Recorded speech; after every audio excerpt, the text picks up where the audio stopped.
श्रमण भगवान महावीर स्वामी, आचार्य सम्राट पूज्य गुरुदेव श्री आनंद ऋषि जी महाराज, माताजी महाराज एवं गुरु माता श्री आदर्शवती जी महाराज साहब के चरणों में शत शत नमन, शत शत नमन। हेलो देवानुप्रियो, आप सब कैसे हो? इस चैनल पर आप सबका स्वागत है। आज हमारे आंगन में महापर्वाधिराज का आगमन हुआ है और यह पर्व भारत देश एवं विदेश में भी मनाया जाएगा। इस पर्युषण पर्व में पधारने से हम सब बहुत खुश हैं। इस अजब अनूठे पर्व का हम सब मिलकर दिल से स्वागत करेंगे। तो बोलिए, पर्युषण का प्यारा त्योहार, मेहमानों की करो मनुहार। जप और तप का हो श्रृंगार, मिट जाए सब विषय विकार। आपके घर कोई मेहमान आए तो चाय नाश्ता से स्वागत करते हैं, और किसी शहर में हमारे पीएम आ जाए तो उनका स्वागत कैसे करते हो? हाँ, सभी रास्ते की साफ सफाई करते हैं, रास्ते को सजाया जाता है। हमें भी अपने प्यारे पर्वाधिराज का स्वागत बाहरी साफ सफाई या खाने पीने से नहीं, परंतु दान, शील, तप की आराधना से, तप जप की साधना से क्रोधादि कषायों को दूर करके स्वागत करना है। कहा जाता है कि जैसे पर्वतों में मेरु पर्वत, वन में नंदनवन, पुष्प में अरविंद कमल, जल में गंगा जल श्रेष्ठ है, वैसे सब त्योहारों पर्वों में पर्वाधिराज पर्युषण पर्व महाश्रेष्ठ पर्व है। विज्ञान ने संशोधन किया कि समंदर के तल में इतना खजाना है कि अगर उसे बाहर निकाला जाए तो दुनिया में कोई गरीबी नहीं रहेगा। ऐसे ही आध्यात्मिक विज्ञान ने संशोधन किया कि हमारी आत्मा में अनंत शक्ति का भंडार छिपा है। यदि उसे उजागर किया जाए तो व्यक्ति परम पद प्राप्त कर सकता है। परम पद की प्राप्ति कराने वाला, खजाने की खोज कराने वाला कोई पर्व है तो वह है पर्युषण पर्व। अंधकार से प्रकाश की ओर ले जाने वाला, जन से जीन, मानव से महामानव बनने का, जीवन में शांति समाधि का नंदनवन बनाने के लिए सर्वश्रेष्ठ यह पर्युषण पर्व है।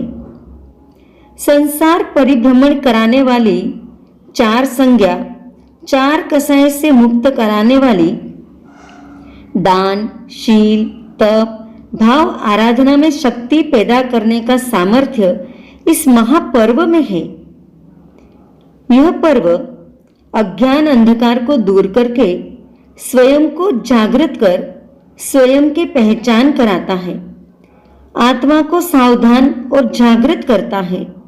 और जो जागृत हो जाते हैं, सावधान हो जाते हैं, वो कभी न कभी अवश्य सिद्ध पद की प्राप्ति कर सकता है।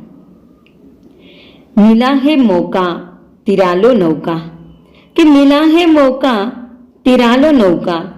ऐसा मौका, ऐसा अवसर बार बार नहीं आएगा। भले ही आज कोरोना के समय में स्थानक मंदिर ना जा सको, पर घर बैठे बैठे भी बहुत कुछ साधना आराधना कर सकते हो। 8 उपवास, आयम्बील, एकासना हो सके तो करो, पर न हो तो कम से कम रात्रि भोजन, जमीकंद, लीलोती और ब्रह्म का त्याग तो कर ही सकते हो। और हाँ, इतना भी ना हो सके तो कम से कम 8 दिन के लिए क्रोध और गुस्सा तो छोड़ सकते हो ना। मौन रह सकते हो, निरासक्त रहकर भी पर्व मना सकते हो। तो इस पर्व पर भीतर जाने की, स्वरूप की पहचान करो, आवाज दो कि को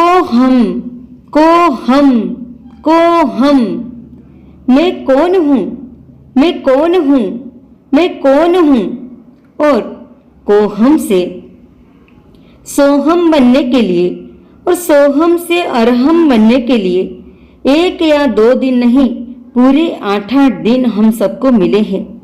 तो जरूर जरूर कोहम से अरहम बनने का प्रयास करें, वरना जिंदगी तो यूं ही बीतती चली जाएगी। हमारा जीवन आइसक्रीम जैसा है। आइसक्रीम खाओगे तो भी पिघलेगी और नहीं खाओगे तो वेस्ट होगी। जीवन में जो सांसें मिली है उसका सदुपयोग यूज करोगे तो ठीक है, वरना तो सांस यूं ही खत्म हो जाएगी। इसलिए हे देवानुप्रियो, जागो जागो, आत्मा को जगाओ, स्वरूप को पहचानो। अपने स्वरूप को पहचानने के लिए एक छोटा सा एग्जाम्पल दे रही हूं। एक शेर का बच्चा जो उसकी बच्चे को छोड़ करके मां मर गई, तो एक गडरिये ने उसकी भेड़ों के साथ उसका पालन पोषण किया। पर वो शेर का बच्चा भेड़ के जैसे ही अनुकरण करता है। भेड़ के साथ रहना, भेड़ के साथ खाना खाना, भेड़ के साथ जंगल में जाता। एक दिन जंगल में एक शेर गर्जना करता आया। गर्जना की आवाज सुनकर सारी भेड़ें भागने लगी। तो शेर का बच्चा भागता है, पर पीछे मुड़कर देखता है कि ऐसा कौन प्राणी आया कि जिसके कारण से हम सब भाग रहे हैं, और उसका भयानक रूप देख सब भागते हैं तो वो भी भागा। इस बच्चे ने कभी अपना रूप नहीं देखा था, तो वह स्वयं को भेड़ समझ करके वो भी भागने लगता है।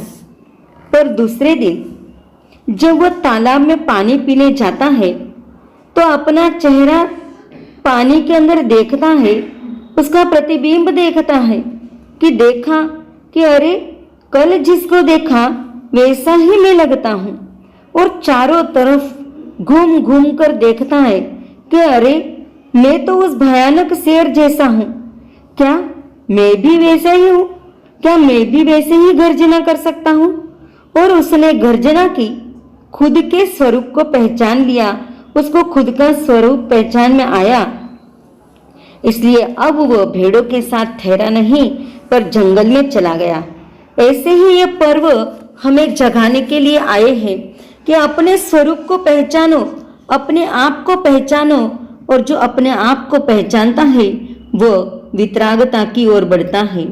तो शायर कहता है कि पर्व आत्मा को निर्मल बनाने आता है, और पर्व क्षमा के सुमन खिलाने आता है।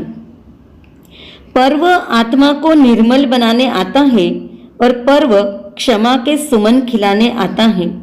वितराग प्रभु की आराधना साधना के साथ साथ कि वितराग प्रभु की आराधना साधना के साथ साथ पर्युषण पर्व प्रसुप्त आत्मा को जगाने आता है, कि पर्युषण पर्व प्रसुप्त आत्मा को जगाने आता है।